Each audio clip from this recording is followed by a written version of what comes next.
look it up. Monthly or 7 months or weekly, I don't even know anymore. I'm very pleased to be able to introduce Cormac Herley from Microsoft Research. I know Cormac for me 10 years. More than 10 years. And something that I've noticed is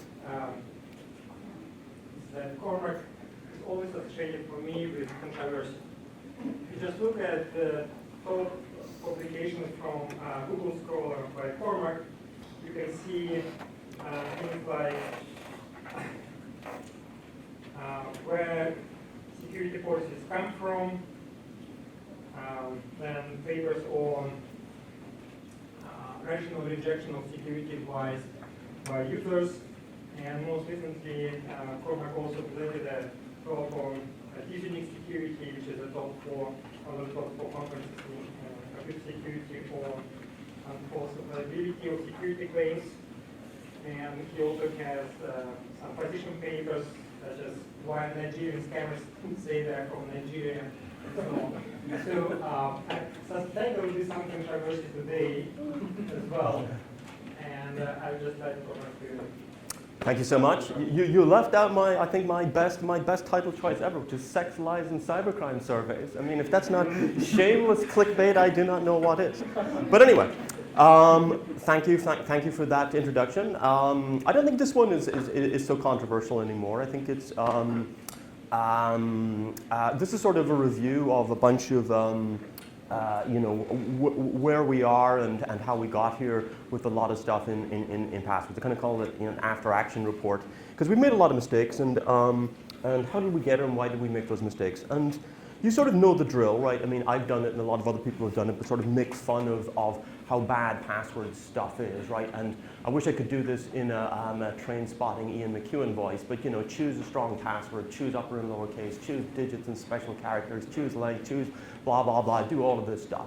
And why would I want to do any of that? And that's a question I kind of started asking myself like 10 or so years ago. And I couldn't come up with very good answers. And the answers that I finally came up with are, well, actually, don't bother doing any of that. And I personally don't, and a lot of you may not do so either. But I think not only is that not sort of something that is not shameful, but that's actually the right thing to do. And it might seem that a lot of the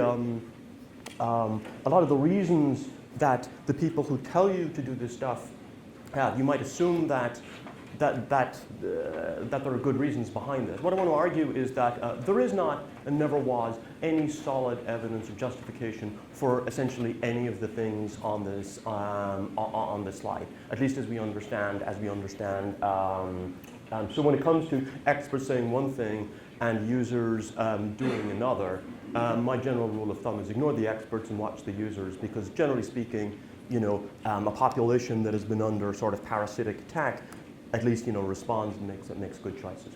So passwords, they've been with us for a while, and the reason, I mean, the problem is big. The problem is vast. Here's why are we interested and why do we talk about it and why is it a subject of academic study now? When to be honest, say when I started working on it maybe 10 or 12 years ago, which is when I met Costa first, it really wasn't. There wasn't that much academic work on it, and I think.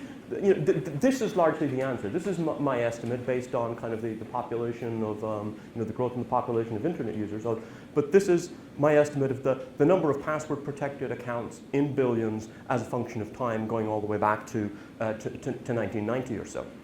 And it basically starts at absolutely nothing. And it's grown to, and I think I drew this graph sometime in like 2012. So it's about 20-something billion in 7 or 8 years ago, and it's probably 40 billion or so now. Here is, what you kids ask your parents what the Netscape IPO was. That seemed like a big deal to those of us who were alive at the time. This is the .com crash, which also seemed like a big deal at the time. This is Bill Gates saying the password is dead, they're no good anymore. And despite all of these things, it just goes on and it grows and grows and grows. And actually, I think I computed that the compounded growth rate of the number of passwords on the planet Earth has exceeded the compounded growth rate of Warren Buffett's Berkshire Hathaway. It's just growing faster than essentially anything. And it's still growing. It's still growing, despite all the people explaining to us how bad. And So it's a big problem, and this is why we study it. I mean, there are few things that have the scale and impact of this, and that impacts effectively everyone online now, which is 2 or 3 billion people, which is what is it? Maybe a third or half of humanity at this point. It's very, very big, and it's also personal. It also affects all of us every day. It affects you, all of you, because this is the password policy update. I'm not sure when it was updated, but I found this last night in my hotel room. These are the rules that you guys suffer under. Must be. I don't need to read this out to you. You probably know it. You've probably memorized it all. But it's pretty restrictive. It's pretty. You missed the big one.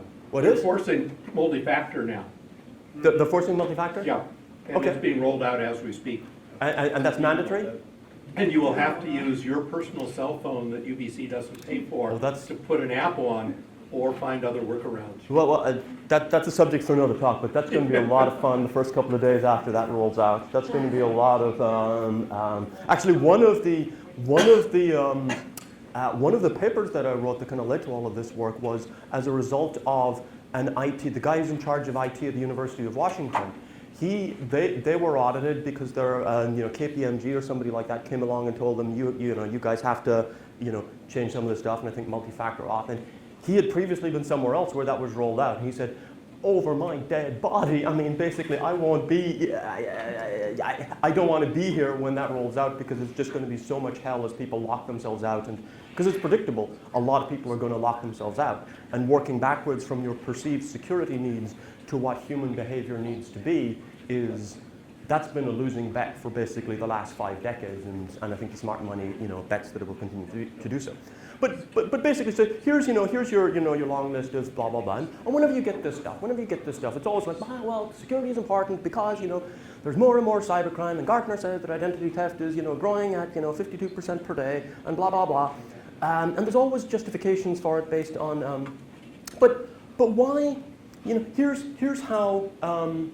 Here's how the password policy, if you measure kind of the thing that people have been using to measure password strength for a long time, which I'll explain in a second, is not very good. But here's where here's where UBC, that policy that was just on the last page, stacks up against. Here, I studied like 75 different sites, which are some of the largest retailers and banks and stuff like that on the planet. And here's on the right hand side here, more stringent policies are over toward the right.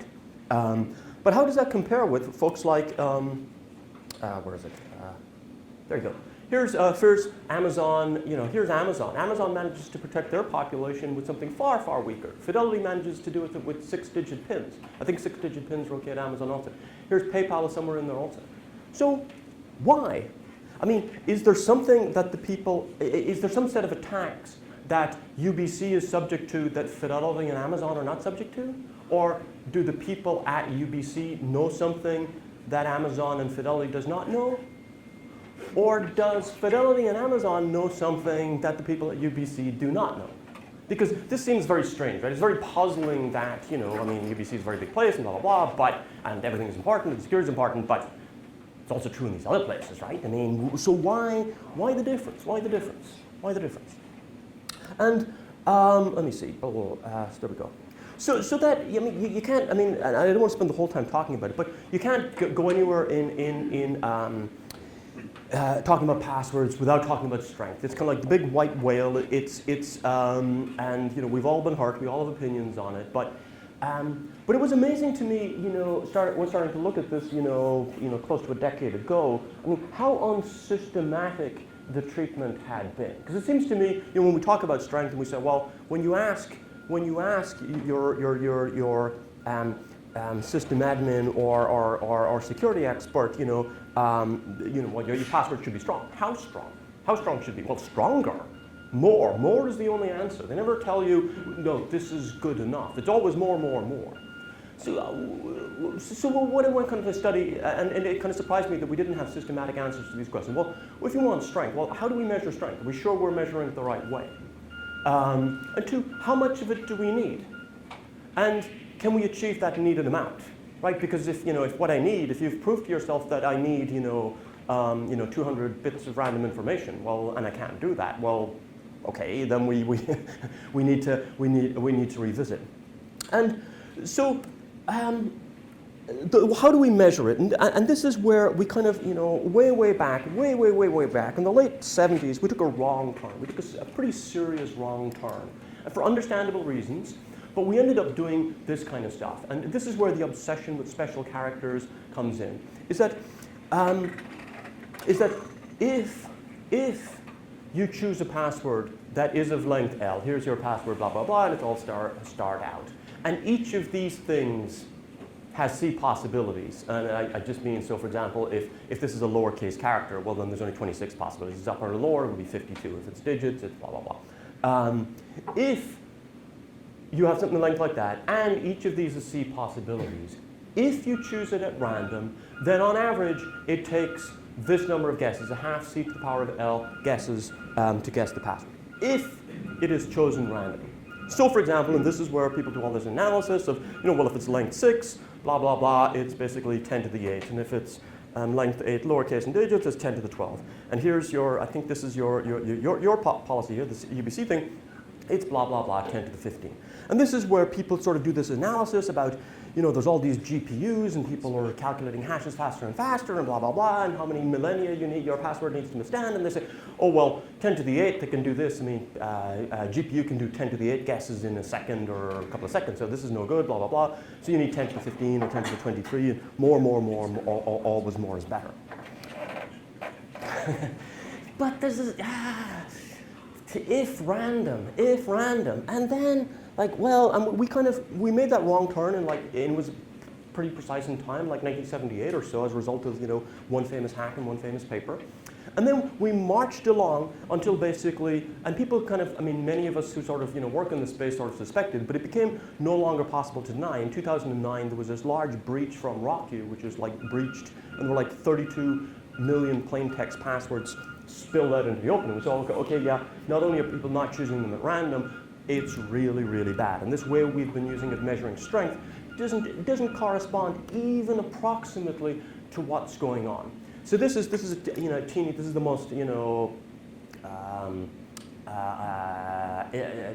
the slide that requires the greatest intellectual effort, I guess, to show what I'm trying to show here. But what I'm showing here is, this is the axis of the strength, the entropy that we were measuring, you know, for the last 4 decades.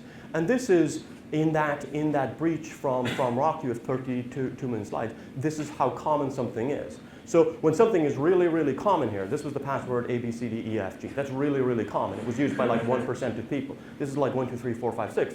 These are really, really, really, really common. And common is, well, you know, the fact that a lot of users collided on, attackers are no idiot. They know about this. This is what they guess first. So if you're over here, you're really, really weak. These are very, very common. But the point I want to make here is that if this measure, entropy, were a good measure of guessing resistance, then this would be a monotonic curve. You would not have stuff like this, where here, for example, these are things that are common, but they're actually considered quite strong because they have they're high under this measure. They're, you know, false positive. They're easy to guess, but they're considered strong. And here are ones, these are considered very weak. These were just like, you know, 6-digit pins or 6-digit lowercase characters and stuff like that. But they're unique. They're unique in this data set of 32 million.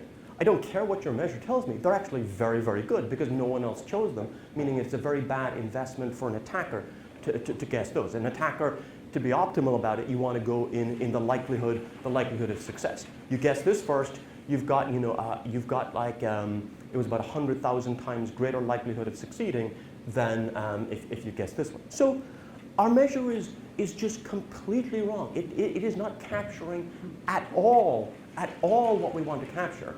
And what we did was, we had this measure, we thought it was capturing a certain thing. We started to suspect that it was not capturing that thing because users don't like to memorize random stuff. And then we whipped and cajoled and bullied people to try to get the humans better to conform to the measure rather than come up with a measure that better conformed to the users. Let me just skip that. So we were measuring it wrong. Just wrong, just very, very, very much wrong. Okay, so given that we that we now think we know how to measure it, how to measure things correctly, well, how much do we need?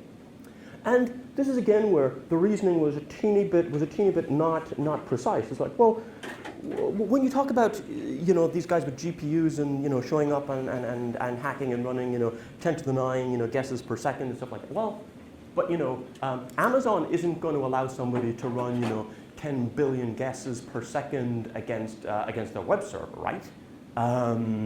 So what's going on here? Well, there's two very, very, very different types of guessing attacks. The first is online, where basically if you show up at Amazon's website and you start guessing passwords, that's online. You're running guesses on Amazon's hardware. They have a lockout, they have rate limiting, they have forensics, they have ability to do IP blocking, they've got ability to lock accounts and all that kind of stuff. On a well-maintained site, you're not going to run, you're not going to run 1 million, you're not going to run 100,000, you're certainly not going to run, billions and trillions that you need to brute force. The other type is offline, where you have the hashes of the, presumably hashes of the passwords, and you're running on your own hardware. You're running on, your big, GPUs, stuff like that. There's no forensics, there's no one monitoring you, and you can run and do as many hacks as you want until you start to break. You're limited only by the speed of your hardware. But, well, why would anyone do the first one if you could do the second one? Well, the second one doesn't come for free. You need to steal the hashed file first. It needs to be in a format that allows you to make use of it. And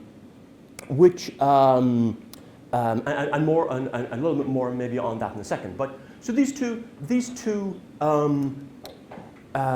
types of attacks. One, as I say, you show up at Amazon or Fidelity's or UBC.ca's web server and you guess away, but they're monitoring you, they're watching you, they're throttling you, they're going to block you at a certain point. And then the other is you've got a rack of GPUs and you just blast away as long as you go. Well, how many guesses I need to withstand depends on which of those two I'm talking about. And here's basically, I'm going to skip through the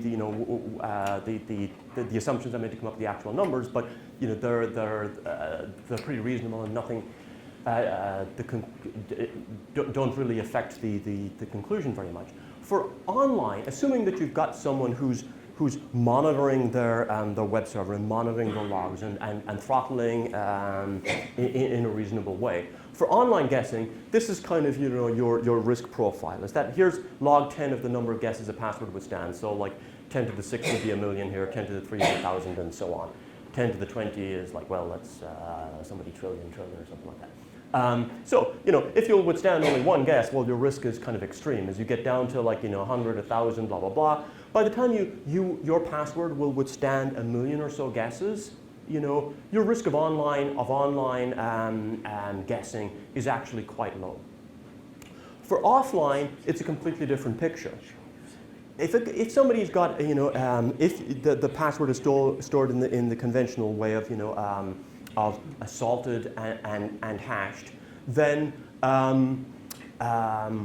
someone can run GPUs can do like a billion guesses or so per second. So to stand up to somebody who's got a bunch of GPUs and is running some kind of a breadth-first attack, meaning attacking a lot of accounts, you need to be withstanding on the order of 10 to the 12, 10 to the 13, or 10 to the 14 before you start to be confident that yes, this is going to withstand. So basically, at 10 to the 6, your risk of online is more or less gone. But until you get to around 10 to the 14, and we can argue, by an order of magnitude or so about those numbers, you're still at risk of offline. Okay. So what happens in the middle? What happens in the middle? And the middle is 10 to the 6 to 10 to the 14. That's 8 orders of magnitude. What happens in the middle? Nothing happens in the middle. In the middle, you get no gain whatsoever for improving the guessing resistance of your password. And I'm not talking about the password strength measured the wrong way. I'm talking about password strength measured the right way. There is no improvement. So suppose, for example, my password is something like Snoopy22 and it lives right here. And I get bullied or cajoled or whatever to making it into something that's 8 characters and random, blah, blah, blah, and I move it all the way over to here. Makes no difference. None. There is no attack scenario in which the outcome of these two passwords will suffer different outcomes. And 8 orders of magnitude in guessing, I mean, just to, it's easy to get blasé when you do logarithms and orders of magnitude. 8 orders of magnitude is the difference in diameter, say, between the diameter of a basketball and the diameter of the planet Earth. I mean, it is a big, what I'm saying here is there's one hurdle of 10 to the 6, which if you clear that hurdle of 10 to the 6 guesses, your password will withstand that. Then you're kind of good to go for the first kind of attack. Now the next one, the next hurdle for you is 10 to the 8 orders of magnitude. And I think I worked this out, sorry, in non-metric, but I think if the first hurdle is like 3 feet, that's like a meter for you people. The next one is 20,000 miles. So suppose after getting to the point where you can clear a 1 meter hurdle, you say, now I want to up the level of my game, and I get to the point where I can jump 20 feet or 30 feet or a mile or 2 miles. Well, bully for you, but it accomplishes nothing. Don't kid yourself that you're changing outcomes here. You're not. So it's like there is a dead zone here that is 8 orders of magnitude wide where there is no return on effort. None. I'm not talking about no return because we were measuring things the wrong way. There's no return on effort even when we measure things the right way. Okay, and that's again, as I said, there's offline and there's online. And when do these things happen? Well, this may be a teeny bit more elaborate than I really wanted to go into, but let me just shorten it and say online is always, offline is pretty much never, right? In the sense that it depends, when are you subject to an offline attack? Well, the guy manages to get in and he steals the hash password file. Well, okay, so here's the password file at the top. If it doesn't leak, don't worry about it. You don't have an offline attack. If the password file does leak and the leak is detected, well, the site should be just shutting things down and resetting everybody's passwords. So long story short, there's a kind of a long decision tree. If it leaks and the leak goes undetected, then it matters on how it was stored. If it was stored in plain text or unsalted hashed or reversibly encrypted, you're kind of, the story around hacking and guessing is so long story short, offline guessing is basically only a factor in a particular set of when the guy manages to get in and get out, steal a file, and that file is stored in a particularly inaccurate way. The reason that I bring this up is that, well, if you look at many of the password breaches that have been out there, like that RockU breach, well, the reason we were able to do that analysis on the RockU dataset was they stored the stuff plain text. So all the talk about choosing strong, well, there was no offline attack there anyway because you get in and, well, the stuff is just sitting in a file. You just read it out. Why would you hash it? I mean, maybe you want to put your GPUs to use, but why would you do that? And this is not as uncommon as you think. There was just last week, Facebook had to fess up. Oh, remember when we said there were a bunch of Instagram accounts where things were stored plain text? Yeah, it was several million more than we said. And this is Facebook in 2019. And and Facebook, I know their security team people. They know what they're doing. This stuff happens a lot more. In other words, any effort to get people to choose passwords that would be resistant to offline guessing, any effort at all to go, sorry, let me go back, not forward. Any effort at all to get people to go beyond this point was 100% waste, pure waste, unalloyed waste, no hint of any benefit whatsoever to it. You did say that I sometimes, yes, I guess there is some controversial stuff in this. Yes, you're right, you're always right. It doesn't feel controversial to me because I've been just yelling this stuff for so long. So how many bit guesses? So just kind of roughly speaking, okay, what kind of passwords am I talking about? Like for online, there's breadth first and there's depth first. So breadth first is basically somebody's guessing against Amazon, but they're not after you in particular. They're guessing it against 1 million or 10 million accounts or something like that. And they're on the order 10 to the 4, 10 to the 5 guesses is really all it's optimistic that somebody would get away with that many against a well-maintained site like Amazon.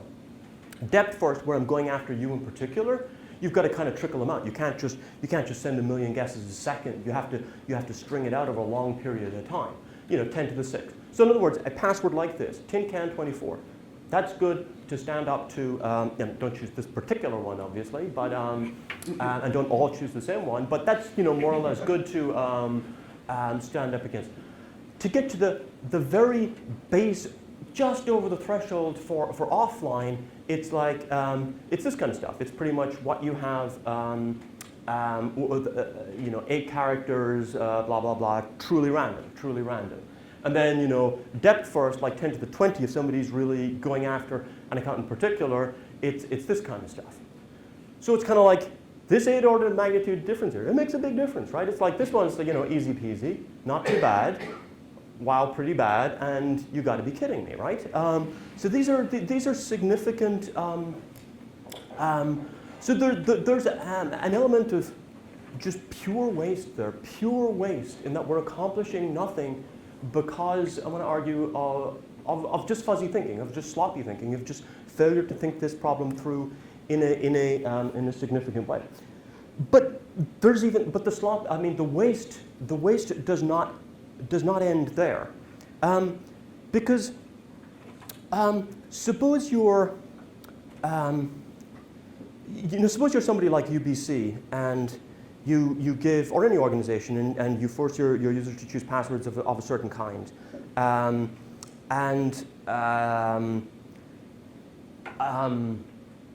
then an attacker manages to get an offline attack going. He gets in, blah, blah, blah, manages to reverse engineer hashes and stuff like that, and he starts to break accounts. At what point, suppose he's got 10% of your accounts.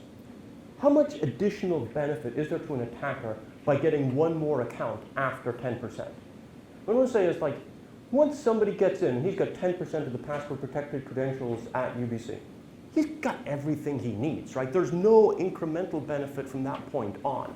That once all of the risk for your network is concentrated in the weakest 5% or 10% of your accounts, after that point, an attacker has essentially the run of everything that they want. So here is, and I'm borrowing this from this slide from a group at CMU, but here is a graph of, here are various, password policies and the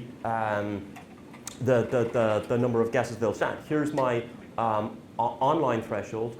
Here's my offline threshold. And I claim that basically, well, this gap between 10 to the 6 and 10 to the 14 here is your dead zone where there's essentially no point in improving password strength until you get all the way to the other side, until you get to the part that's off on the right. But in addition, I want to argue there's a second level of waste, is that once an attacker gets above 10% of your accounts, what do you think you're protecting at this point? I mean, suppose somebody gets in and gets 10% of your account. You are comprehensively and totally owned. Your network is no longer yours. Suppose instead he gets 20% of your accounts. Well, it's still the same thing, right? It really doesn't matter. So it's basically all of the game is, so effectively here are, and the reason, and I guess I'm kind of pounding on these password policies, but here's the graph. These different colors are different types of password policies. And it looks like some do better in the sense that at a certain level of guesses, fewer of the accounts have yielded to guesses at that level. But once you get to 10%, it really doesn't matter anyway. So suppose somebody does offline guess and he manages to get to 10 to the 12, and this one here, comprehensive 8, which is pretty much what you guys have at UBC. Well, he's got 20% of your accounts. Suppose instead you were just using this basic 8, which is 8 characters unrestricted, I guess. Instead of that, he'd have like 55%. But it's the same thing. I mean, your network is overrun anyway. There is no effective difference between these policies. So we sort of kind of fell into this. Here's a way of measuring passwords. Here's a way of quantifying it, and then more is always more. When you give people an objective function, they want to kind of optimize it and make it greater. But what I want to argue is that for these policies, these things that we're doing, I think I have in the past argued that things should be easier for user, and you ought not, security ought not to put burdens on them. But I'm arguing today something a little different, which is that it's not that oh, these things improve security, but they're too tough on users. It's like, well, I'm still arguing that they're too tough on users, but they don't improve security. They do not assist in outcomes. For example, here is the thing. Here's a length 6 lowercase password. Suppose an organization has a length 6 lowercase password, and they manage to succumb to an offline guessing attack. And so somebody sends 10 to 12 or 10 to 13 guesses. What happens at the end of it? The attacker has 53% of their accounts. What happens if instead they use the kind of policy that you have at UBC? He gets 20% of accounts. I mean, there is,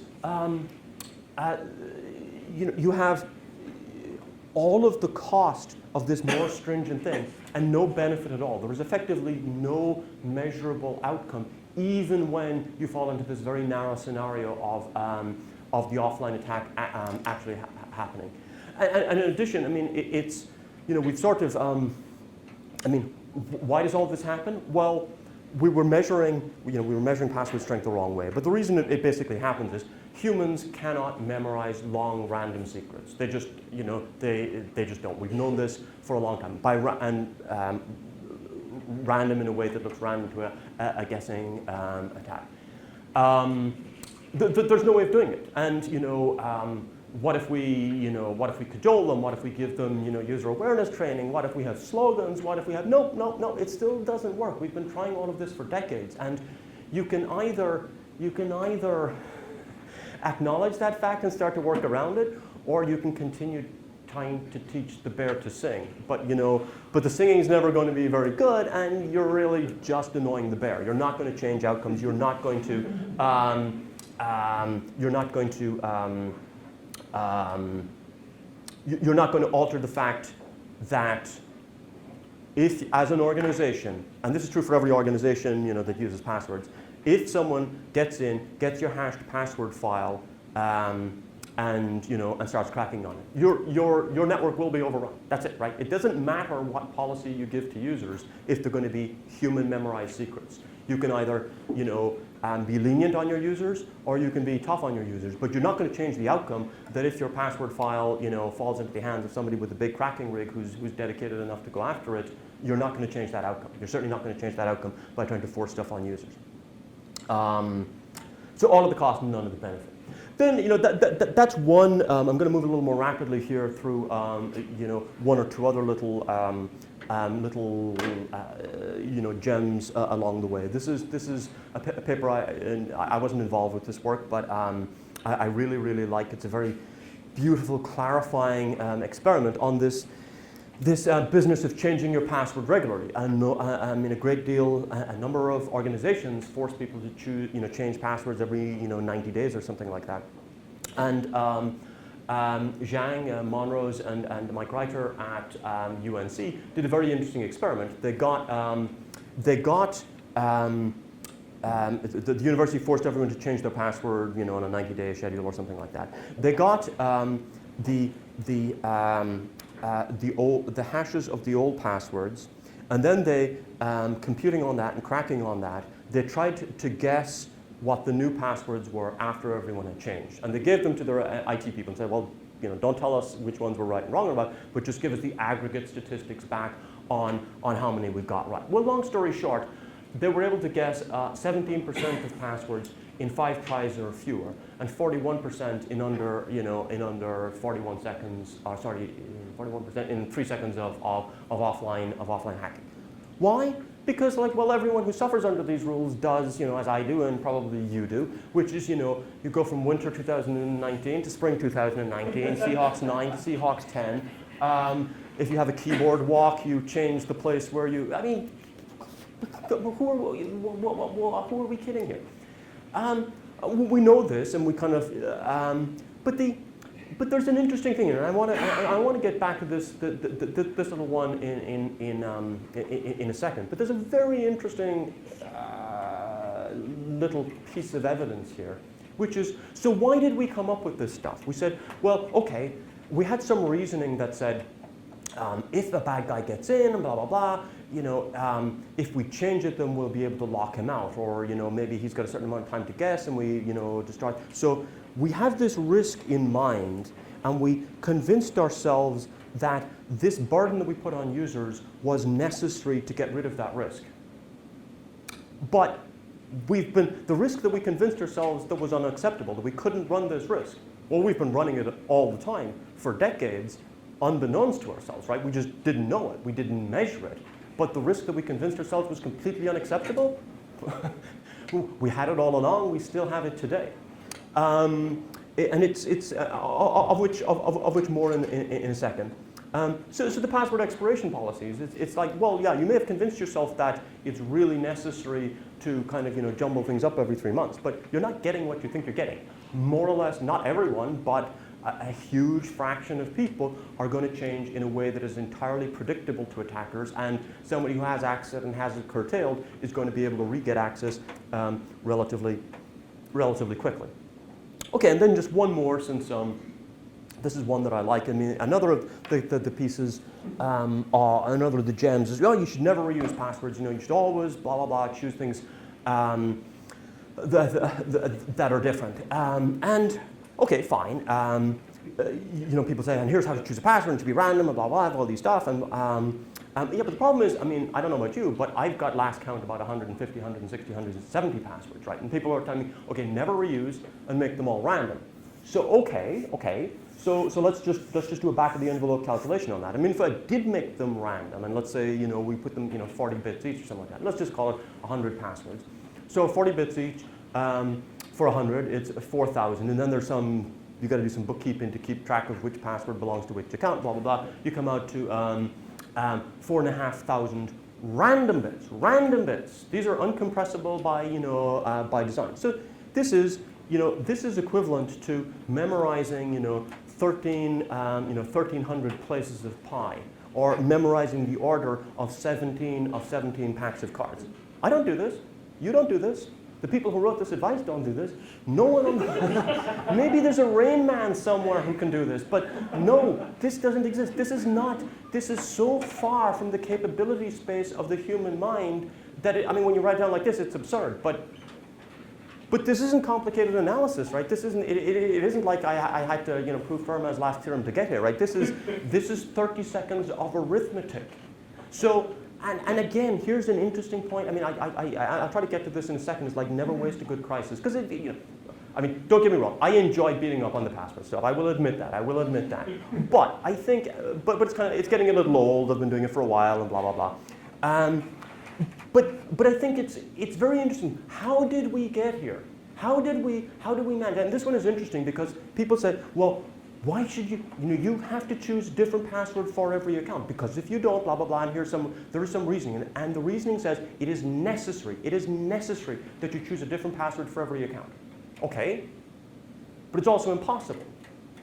Now, how can something be necessary and impossible at the same time? Because I think I'm not understanding one of those words correctly, because I don't think, something can be necessary and impossible at the same time. So I want to have a closer look at this reasoning that said things were necessary, because I think it's definitely impossible. So if there's a problem, I think it's in the necessary part. That's what 524 random bits look like, just in case any of you was that's the bookkeeping part of. I guess I already persuaded you that it is impossible to memorize all that stuff. So anyway, the memorization task is impossible. Okay, so as I said, it's fun beating up on passwords. It's fun beating up. I mean, but we have made some progress. We have made some progress. Kind of in the last couple of years, NIST, the standards organization in the US, has kind of revised their guidance, and they actually took on board a number of the suggestions that I and some co-authors and other good groups have been putting out. The UK's organization, the cybersecurity chief, ridicules public guidelines. So I guess I figured out it's time to move on from research. When there's a head of a government agency also ridiculing the stuff, maybe it's time to move on. I'm not and ridicule other things. But so other people, and the man who wrote down those password rules, blah blah blah, the Wall Street Journal, even the Wall Street Journal has figured out that this stuff is. So we've moved on, and blah blah blah. Many organizations, although as I say, UBC is not one of them, have moved on from this idea that Microsoft we changed our guidance to organizations like back in 2015 or so, and NIST did it in 2017. the UK did it in saying, yeah, look, these password composition policies are not doing as much good as you think. The password expiration is not doing as much good as you think, and stuff like that. How am I doing on time, Costa? Okay, but how did we get here? How did we get here? And is there anything? And one response to this is, oh, okay, move along. Nothing to see. Sorry, we got some stuff wrong. But we fixed it. We figured it out. You know, we used to recommend these things. Now we recommend these other things. Maybe there are some opportunities for learning here. Because you know, strength. We were wrong about how to measure and how much was needed, and whether it was achievable or not. Most improvements, you know, kind of accomplish nothing. But we're saying, but yeah, how do we end up insisting on the necessity of things that are actually impossible? This one interests me, and this interests me a lot, because it says to me that there is something profoundly broken in the way that we reason about security problems, and maybe other problems also, but certainly security problems. And you know, insisting, pounding the table that a certain form of risk is unacceptable, and then it's like, oh, it emerges that you've been living with that risk the whole time. You didn't really understand it. So I think, and this is where, you know, I'm getting a little more philosophical, but so let me return to the one about unique passwords, and like, what's the reasoning that people use for that? And this is kind of when I've asked people, and when I kind of go look for, you know, people who argue for this in various documents, it usually looks something like the following. Well, if you don't use a unique password per account, a bad guy who gets one can compromise the others. And that is a true statement. There is no possibility of assailing that statement whatsoever. But is it a convincing argument to use a different password per account? And I claim not. I claim not for a very simple reason, because it is a tautology. Because this statement, if you don't use a unique password per account, a bad guy who gets one can compromise the others, is just a tautology. It's just, you know, if you don't do X, then a bad guy can do something that X would have prevented. Yes, true. If you don't wear a bulletproof vest, then somebody can come up and shoot you in the chest. I mean, if you don't employ a food taster, somebody could have poisoned, you know, the buffet outside, and you know, you could. Yes, those are true statements. Does it follow that you wear a bulletproof vest? Does it follow that you employ? No, it does not, right? The only thing interesting is, well, what's the likelihood of the event, and what's the consequences of the event? And all of that is missing here. I mean, if tautologies were useful tools in figuring out how we should spend resources and how we should, you know, reason about the world, then we should use them everywhere. And if they're not, well, then we should use them nowhere. And I'll give you a hint. No, they're not, right? Tautologies, 1 + 1 = 2, is not a useful tool in reasoning about the tangible world. And I think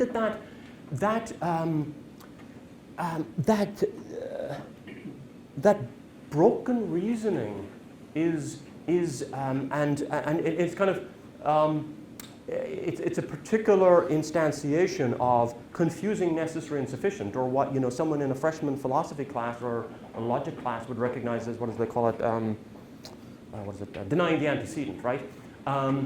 X implies Y does not mean that not X implies not Y.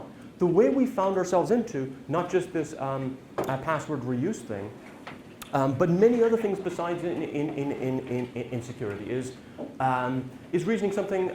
You know, is reuse a real vector? Yes, it is. I mean, do bad things happen because of reuse? Yes, they do. As a matter of fact, you know, one of the things I do at Microsoft is we monitor for people running reuse attacks against our servers, you know, every day. It's a real vector, a real harm. Can you eliminate that risk by avoiding reuse? Yes, you can. Does it follow, D, that you should never reuse passwords from A, B, and C? No, it does not. Just simply as a matter of logic.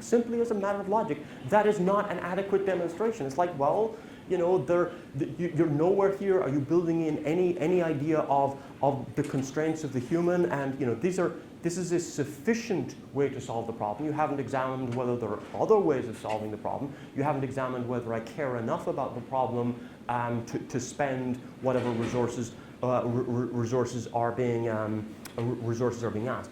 And this is, I think, a real. You see, we see this reasoning a lot, and particularly this kind of stuff when it comes to airport security and in the US, it's TSA, blah, blah, blah. If you don't do this, then a bad guy can do that. Like, yeah, those are just tautologies. And there's kind of the idea that there's a special, we know in the rest of science that this is not solid reasoning. For some reason in security, we seem to have, because risks can be hard to quantify and we don't have a lot of data, we seem to have fallen into a lot of bad intellectual habits of kind of, should I put it, just special pleading or using analyses that are sort of unique to security, but we know don't work in other places. The risks that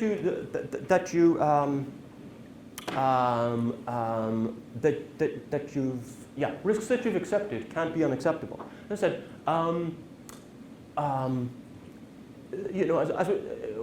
places that enforce these 90-day expiration policies, and we convinced ourselves that these were necessary to eliminate a certain kind of threat. And then when we examine what happens at that transition period, that people don't change them enough to actually evade an attacker, it's like, well, that risk is there anyway.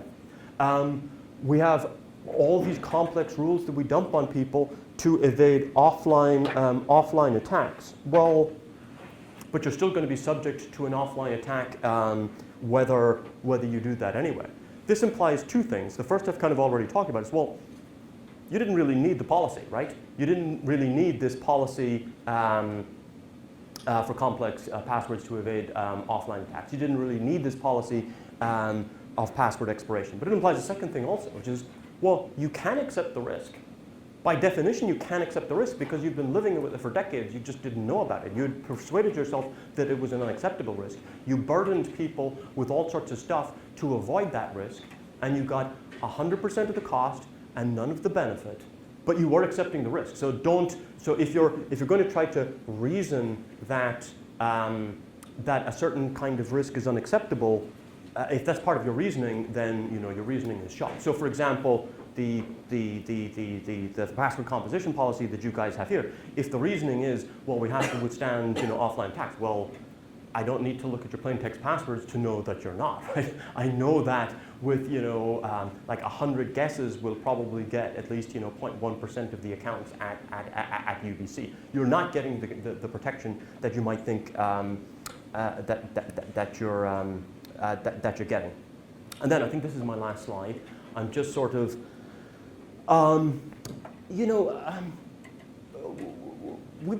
there's a lot of kind of bad assumptions and asking the wrong questions.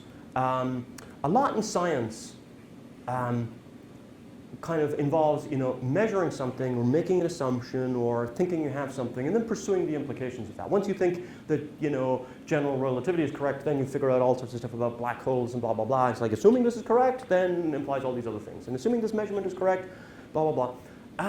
But it matters a lot that you get this original thing right. I mean, if you get that original thing wrong, now you're going to examine the implications. And I think that's exactly what we did in a lot of this space, which is, well, in order to withstand, passwords need to withstand offline guesses. So, and in order to do that, they need to be random and they need to have all this stuff. And that was a bad assumption based on a bad metric, and led to, but at no point, given that we regarded this thing as necessarily true and were working outward to get the implications of it, the fact that it was complete pain in the neck for all the users that we were touching was just an unfortunate consequence. I think we got it precisely backwards. I mean, is that one, that was a bad assumption, but two, the inability of humans to memorize large bodies of secrets. If you take a large body of users and ask them to memorize passwords, you will not succeed. There's no way that we know of getting people, a large enough collection of people, to memorize passwords that will withstand something like 10 to the 13, 10 to the 14 guesses. We just, this does not exist.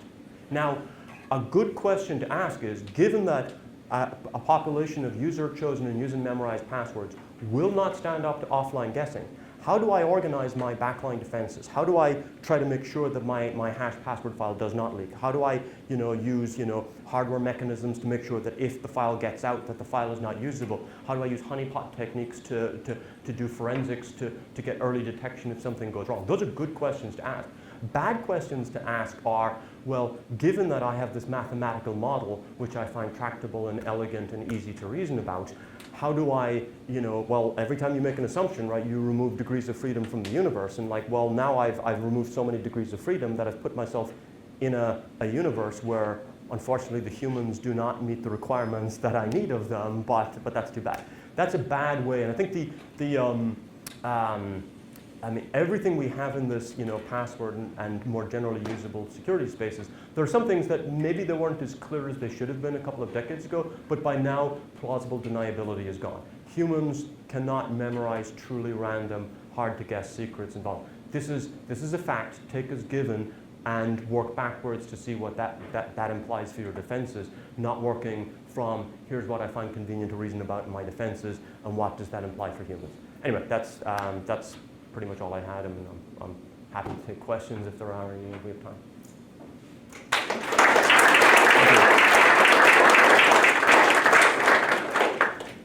On those who need to leave, do so. And questions? Can you combine offline and online attacks together? In that situation, maybe the incremental. I think kind of not, because essentially you're running on the distinction is, for an online attack on Amazon, you're running on Amazon's hardware. For an offline attack, you're running on your hardware, right? Can you run a weak offline attack, right? If I have just if I have weak hardware, but effectively these are very different types of attacks. For example, in the offline computation, you have some confidence that this will be a probable password. You can test it out online. Would that be a different attack mechanism? And do what? Reduce your. So you're doing an online attack, but with some knowledge gained from the offline. I don't know of an attack like that. I'm never say never, but I don't know of something like that. I think a good I chose 10 to the 14 kind of using sort of assuming that people had a GPU from and those numbers were invented came up with them like 3 or 4 years ago, doing a billion guesses a second or whatever it was. The thing that does push offline back considerably is by iterating the hash, right? Is instead of without getting too technical for people for whom the details don't matter, but you can slow down the rate at which somebody guesses. It's like so you can push that gap from 10 to the 6 to 10 to the 14. You can push it to maybe 10 to the 6 to 10 to the 10 or 10 to the 11, but you still have a big gap. Yes. Sounds like you have a lot of advice for the persons that build these systems, but as a user, is like the advice basically don't care at all, you can't really it sounds like you can't really do much anyway, so you have to. I never tell people how much to care. It's up to you. How much you care about anything, right? But how much you care is another thing that is kind of not built into a lot of the models. Like there are some things where, everything. A lot of the reasoning here dates back to the 70s and 80s and stuff like that, when a lot of the stuff, when there weren't that many computers in the world, it was really a big deal. They protected, blah blah. Now it's like, well, we have, you're using passwords to protect your Spotify account and your Netflix account, and I basically don't care. If I'm paying Netflix $15 a month to watch stuff, right? They have an interest in getting me in, and they're not in a position to say, no, you have to use two-factor authentication and stuff like that. When it comes to, for me personally, I find it easier. I think there's too many people in security saying, you ought to do this and you ought to do that. I think it's maybe more honest to say, here's what I personally do, because clearly, as I said, clearly there's a lot of people been giving advice that they don't themselves follow. We know this because the advice is impossible to follow. So I'm going to try to avoid that by saying what I personally do, which is, of the passwords I have, the 150, 160, my employer password, and for you that would, I guess, be your school password, is the most important, and I do comply with. Beyond that, I make no effort to get beyond online guessing. I regard it as my responsibility to choose something that will stand up to 1 million or so guesses. I make no effort beyond complying with the policies that they have, and you have to kind of comply. But I never change passwords unless I am forced to. I reuse passwords all the time. I write them down. Without fear, without shame, without apology. Yes? One of the things you didn't point out about the UBC policy, CWLs is common. Yeah, sure. So all the different systems that we have access to, some of which are more critical than others, have the same password because of that policy. Sure. Which you're not arguing against, but Right, but that they're critical. The rules that don't work don't suddenly start to work because the systems protected are critical. I mean, they just don't work, right? Yep. There is a good argument I thought you were going to make, which is an honest answer for a lot of university administrators, and a good answer, I think, on a lot of this stuff is, you know what, we are forced into this by compliance. There are many, say, at least in the US, there are many universities that, well, blah, blah, blah, you peer with some government lab. And they just have an audited thing. They say, you can't peer with our network unless ding, ding, ding, ding. And it's like, you will. I have met many administrators who say, couldn't agree with you more. You know, about time somebody finally said it, I've got no choice. And, well, yeah, that is, but then I think in order for things to get better, we have to be a little more honest about, well, that's what's going on. We're talking about compliance. When we tell our users that this is for security, well, I was going to say we're kind of lying to them. That's not true. We're lying to them. It's just, yes. There's an interesting point you're missing here, probably maybe around the context, but that is your credentials at UBC will work at hundreds of other organizations around the world because it's all federated now. So I'm wandering last week, I'm walking around in London, and I'm literally looking and going, oh, my phone's on Eduroam. Yep. And I'm at Georgia Tech. I had to go through exactly the same 2FA. They're using exactly the same application. Sure. So you're right. It's driven by externalities that. But the fact that it has large scope and it's distributed. I get that, but it means that it's not necessarily UBC's decision. Correct.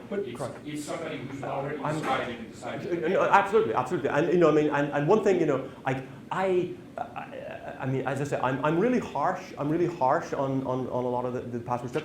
I have my respect for the people who keep authentication systems running is, you know, it is an enormously challenging task, right? And you know, it's a thankless, but I think it requires, and you know, and few of the people I know who do run admin systems, actually almost none of them are religious about this stuff. It's far more common that the conclusions that I'm coming to here and have put some math around, they've been, without having anyone listen to them, trying to make for the Eduroam argument is not correct. Okay, UBC could choose to have one password for Eduroam and another for CWL, and then the Eduroam could be anything that's required. When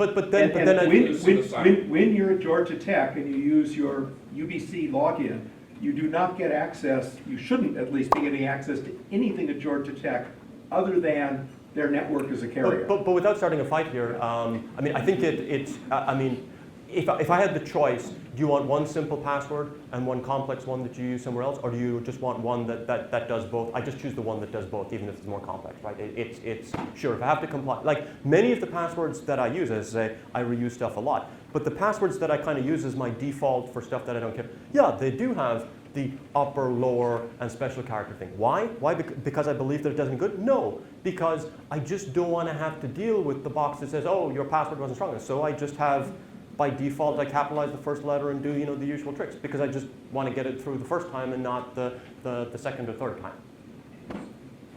Yes, at the back. Right. How many organizations out there don't block you out after a handful of access attempts? Very few do. Very few do. Really? There were one or two measurements. There was a measurement by Joe Bono and Saran Prybush, like in 2011 or so, and they ran kind of they ran an experiment where they basically set up accounts on things like Amazon and Facebook and stuff like that. They logged in correctly, then they ran 100 guesses, and then they said well, they could log in. And in most cases, they succeeded. There was someone who just did, I'm forgetting the name, someone who did kind of a replication study, and the conclusion had not changed. The reasons, it's not the case that people will allow you to test millions of accounts, but millions of passwords. It's that if you have a mandatory 3 or a 10-strike lockout, one, you just opened a denial of service, I can lock out a lot of your, so for example, at somewhere like UBC, if I'm not suggesting this in any way, but if you're a student and you're late on a homework, you lock your professor out of, checking, there are all sorts of tricks like this, right? You can, for organizations like Fidelity, right, it's a brokerage. If you're locked, you can't lock people out during trading hours when, you can, so what, I won't say what we do. I'm very familiar with this particular problem because I do work a lot with the stuff at, what we do is a little bit more sophisticated. It's not as crude as a lockout. There are, if you're pounding against a particular account, that account will be locked at some point, but it's not a strict threshold. And a lot depends on, do I, there's much more kind of, I would say, machine learning and kind of data mining behind it. It's much more sophisticated than just locking an account. And there's a lot more work on stuff like what I would call, at least at large sites, on spray attacks, where I'm not attacking you in particular, I'm just sending broad-based guesses. And so there's all sorts of IP blocking and all sorts of machine learning that will kind of, rather than block, back off exponentially the rate at which I'll take guesses from them. Yes? I was also going to comment on, so there's the whole argument around password reuse. Sure. And I think it's a great argument, but even then just sort of also ignores the reality that regardless, people are also using passwords already because of recovery mechanisms. Right. And that basically every account you go, already links back to your email. If you crack the email, you've gotten it all, right? So, the only password that really matters in that environment is can you secure the emails? Right. There's a lot of, you got to, what am I trying to accomplish and am I accomplishing it? And there are many places where, we're not accomplishing what we think we're doing here. That's another good example of this. I think you were next, right? So what actually does work? What are these requirements that they force on us actually makes a difference? Well, what do you mean by work? Because I would say, even though this sounds like a pessimistic talk, it's like, what are you talking about? This works. There's 2-3 billion people on the planet Earth using, all sorts of services every day to log into stuff, as, you can, have your password here, forget it, get on a plane, get off in, China or something, forget your password, have it reset and be back into your stuff. It works well. Mostly stuff goes along. You get to go to Netflix, you get to, what works in terms of getting a population of user-chosen and memorized passwords to withstand an offline guessing? There's nothing that we know of. There's nothing that we know of, and it seems people have tried so much. I don't know if you disagree, Costa, but feel free. And I think people have tried enough stuff that it's obvious that we're just wasting our time here. And so we know how to protect. We know how. My view, and I think, a lot of the investments we've made at, if I were running a large web service, and you need to defend everyone against online guessing before you worry about defending anyone against offline guessing. And that involves, things need to withstand like a million guesses, and far better than any of these composition policies are you have blocked lists of, monkey, password, A, B, C, D, E, F, G, and princess are not allowed as passwords, right? Because they're just, you just block those. That works, and you can defend well with a combination of, throttling and stuff like that to block online guessing. For offline, I think no part of the answer is burdening users. I think it's, you run I don't want to get too technical if not everyone in the room is technical, but there are stuff that you can do to make sure that the hashed password file is more or less linked to the hardware on which it is. So even if somebody gets in and hacks your thing, they can't get out and get to a place where they can do lots of guesses on it. They can get in, even if they get in, even if there's been a catastrophe, they still can't get out and do the kind of guessing. There are things that do stuff like this. I think there was one here first.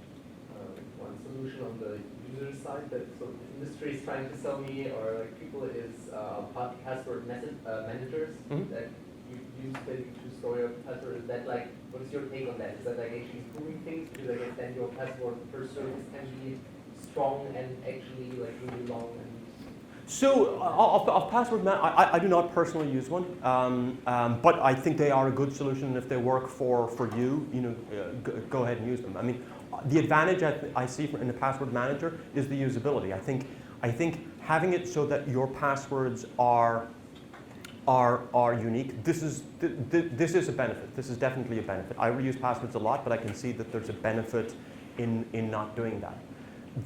That all of your passwords will be strong, in case I didn't make it clear, I really don't care. I really don't care about having any of my passwords other than my employer one stand up to 10 to the 14 guesses. I'm absolutely fine with them withstanding only online guessing and dealing with the consequences when. So for me, I mean, one of the reasons, I think the difficult thing with password management stuff is that it kind of has to work seamlessly across all of your devices, right? And I don't know about you, but nothing works seamlessly for me across all of my devices. You may be luckier than not. Yes? Well, first, I'd like to thank you very much for a very interesting talk. The take-home message for me, however, is that one should never store your password manager on a USB drive, which will convert your system to the hacker system, because you can now run many tests on that quickly. You certainly don't. I mean, a definite risk with password management stuff is that you're storing stuff somewhere, and now there's one password that unlocks everything. So there's a whole. It makes one set of usability issues better. It makes another set worse in the sense that, for example, now you have a complicated management thing where, like, if you have, okay, as I said, it's got to work seamlessly across all my devices. But well, if you've got young kids and you're okay with them, accessing some of your accounts but not others. Well, you're now in the access control business, right? You're running ACLs and role-based access control on all of your devices, right? In addition to roam, I lose my phone, I get a new phone, what does that roaming experience look like? Does it go through the cloud? If it goes through the cloud, it's kind of important that you don't have a single point of failure where, crack one master password and now you get everything. There's a whole set of, for me personally, reusing selectively, managing that risk, writing things down, this is what works for me, and it has always felt to me as though your first day using a password, like there's some things where your first day using a new technology is like, oh, why didn't I do this before, right? I think a password manager, your first day is more like the day you do your taxes rather than the first day of vacation. It's like, oh, God, here's the thing I didn't think. So, yes. So speaking of upcoming trauma, the fact that they are now rolling out two-factor authentication for us. Good luck with that. Are there, on the off chance that any bureaucracy would read anything or listen to anything, is there any publication you can recommend that I could fling at our IT people as a counter proposal? Stuart had a blog post on before you turn on two-factor authentication, you might want to think about this. It was and that was just kind of it was a good synopsis of the issues. Stuart Schechter. I can send Costa a link and have it forward. He used to be at Microsoft. He's now doing a startup in Korea. But it's kind of What's the last name? Schechter. Okay. SCHECHTER. Okay. But some of it is, I mean, like one thing, I didn't talk about it in this work, but I mean, a couple of co-authors and I did an examination of like, well, okay, everyone hates passwords and everyone sees all the problems with them. Why haven't, biometrics or two-factor or all these other things taken over by now? One thing became impressively clear to me as a result of doing that work is the burden. I mean, anytime you place a burden I mean, and for your employee, for you guys, I mean, essentially, UBC plays the role that employer plays for me. And if my employer tells me to do something, I will do it. Microsoft was going to roll out mandatory two-factor authentication more than a decade ago, and it became such a fiasco that they drew it back. And some of it is, maybe failure to reason carefully about corner cases, because on any given day, it's like there are a certain percent of people who forget their badge on any given day, right?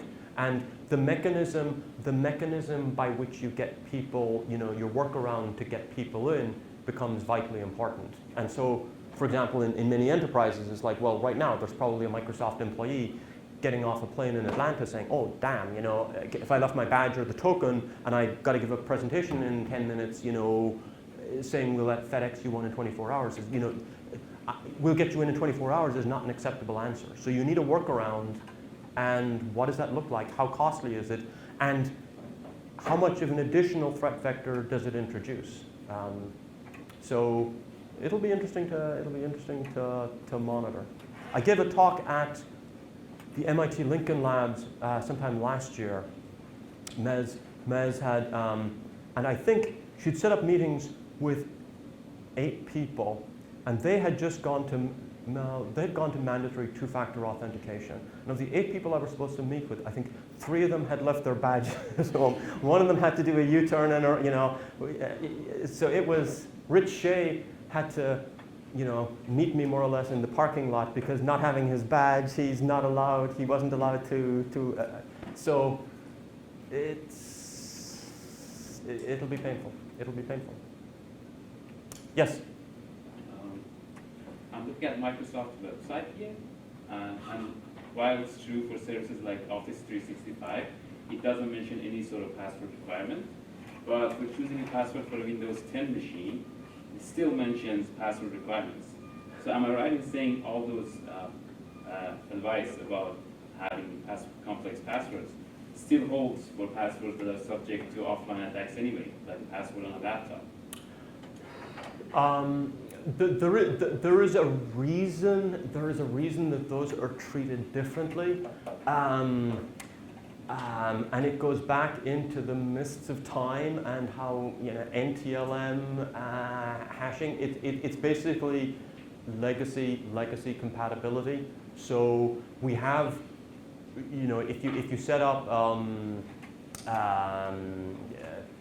We are under legacy constraints like many organizations, and we have to support stuff. We also sell, there are many things where, like, we might conclude, most of the people who in Azure Active Directory and Microsoft accounts, not just agree, but they probably, were there before me on much of this stuff. But if you're selling to customers who are in compliance regimes where they need certain stuff, you supply what they need and not what you think is. But yes, you're correct. There is a difference in the Windows 10 thing, and it's a legacy thing for backward compatibility on networks. Because if you do it a new way and it's breaking and it's severely painful. But then again, for a Windows machine, there is no rate limiting, right? So the risk of offline attack is still there, right? So it's better to choose a strong password. Oh, so yeah. If somebody has your, there's all sorts of layering in the operating system. So you can't, write user mode code to attack, the credential stores on the box. But yes, there are cached credentials here. I'm not a system software guy, so I know there are protections against it. But yes, in theory, that's there. So I think, in principle, yes, there's an offline attack. Yeah, against that, one credential, not I think we're. Steve, Yes. let's thank